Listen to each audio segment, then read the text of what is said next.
Okay, Assalamualaikum Mangku.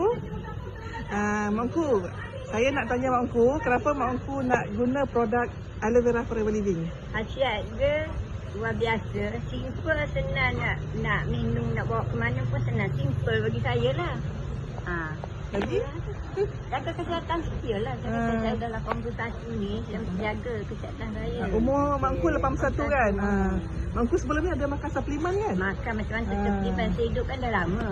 Sebab tu Mangku nampak sihat, bertenaga. Memang Mangku ni memang suka makan suplemen. Tapi sebab aloe vera ni dia produk sunnah, dia daripada dia produk itu aloe vera produk sunnah, bermadu. Lagipun halal, kita dengan halal sunnah nanti saya bukanlah ambil yang baru pula. Dia ada kat Arab Saudi tadi kan. Sebab Encik dia suka buat sunnah sebab dia ada madu, ada minyak ikan dan minyak zaitun. Minyak zaitun cakap kan. Okay, Encik teruskan lagi insya-Allah. InsyaAllah lagi nyawa je, insyaAllah. InsyaAllah murah rezeki, memang itulah saya pegang sampai akhir hayat lah. Okey, tahniah Mangku ya. Amin. Okey.